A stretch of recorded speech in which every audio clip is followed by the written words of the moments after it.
रेखा के पिता दिल्ली में किसी तरह अपने और अपने परिवार का पेट पाल रहे थे।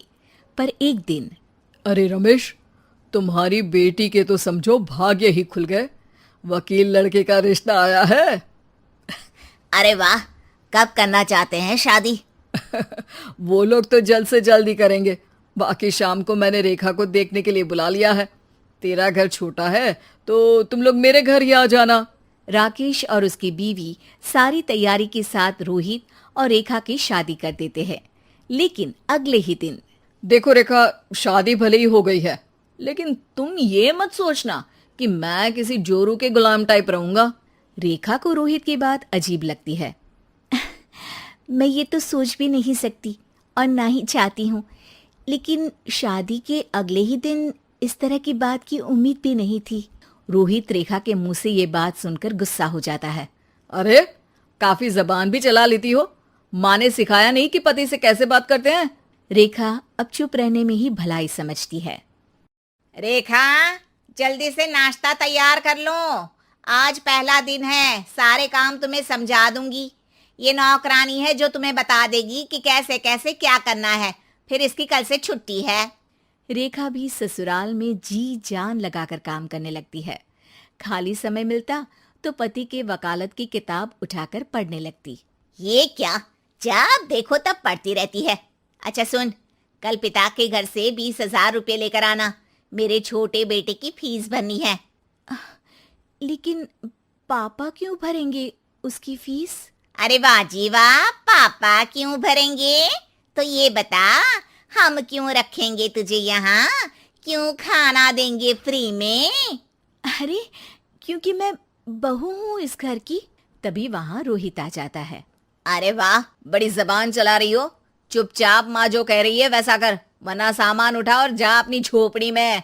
बेचारी रेखा क्या करती, पिता के घर जाती है, उनको सारा हाल बताती है। पिता भी जैसे तैसे पैसों का इंतजाम कर बेटी को ससुराल के लिए विदा करते हैं। देखा, अब कहाँ से आए पैसे? अरे बहुत माल है तुम लोगों के पास, बस सीधी उंगली से निकालते नहीं। नहीं नहीं माँ, पापा ने अपनी मोटरसाइकिल बेचकर पैसों का इंतजाम किया है। पता नहीं अब वो ऑफिस कैसे जाएंगे। अरे वाह भाई, ये भी हम सोचे। खैर, जैसे तैसे दिन बीतते हैं। रेखा जहाँ एक प्यारे से बेटे की माँ बनती है, तो वहीं उसका वकालत की किताब में ज्ञान और गहराता जाता है। हे भगवान, बुरे फंसे। ये केस तो लगता है कि मैं हार ही जाऊंगा। देखिए, मैंने आपकी इस केस की फाइल पढ़ी थी। इस केस को जीतना बहुत ही आसान है। वाह भाई वाह, यहाँ वकालत की डिग्री लेकर भी मैं समझ नहीं पा रहा हूँ, और तुमने रोटी बनाते बनाते ही केस समझ लिया। अरे जाओ जाओ, जाकर मुन्ने को संभालो। केस मैं संभालूंगा। ए लड़की सुन, जाकर अपने बाप के यहाँ से 3 लाख लेकर आ। पूरा घर फिर से बनाना है। छोटे की शादी करूंगी तो छोटी बहू को कहाँ रखूंगी? पूरा घर तो तूने घेर रखा है। ऐसा मत बोलिए माँ जी, पापा इतना पैसा कहाँ से लाएंगे? अब तो वो रिटायर भी हो गए हैं। हाँ, तभी तो बोल रही हूँ, रिटायरमेंट के पैसे तो मिले होंगे ना। लेकिन वो अगर आपको दे देंगे तो बुढ़ापा कैसे काटेंगे? रोहित रेखा की बात सुनकर गुस्सा हो जाता है। ए सुन, चल अपना सामान उठा, अपना बच्चा उठा और निकल यहाँ से। रेखा के लाख आग्रह के बाद भी रोहित और उसकी सास उसे घर में नहीं रखते। पापा, मैं तलाक चाहती हूँ। बेटा, मेरे पास वकील के पैसे नहीं है। पापा, आप मुझे वकालत करवा दीजिए, अपना केस मैं खुद लड़ूंगी। इस बार रेखा के पिता भी उसे ससुराल ना भेजकर रिटायरमेंट के पैसों से वकालत करवाते हैं। और फिर एक दिन कोर्ट के बाहर, रोहित, आज तुम अपना ही केस हार गए, वो भी उस लड़की से जिसकी तुमने कभी कदर ही नहीं की।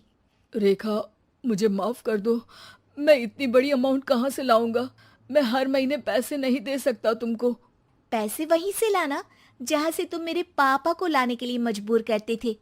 एक पिता अपनी बेटी की शादी उसकी खुशहाली के लिए करता है, ना कि सारी जिंदगी कर्जदार बनने के लिए।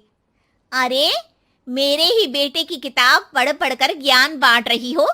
वकालत की किताब तो ससुराल में ही पड़ी थी ना। बिल्कुल, यहाँ मेरी गलती रही। जिस पैसे से मैंने इसकी शादी की थी, मुझे वो पैसे पहले इसकी पढ़ाई में लगाना चाहिए था।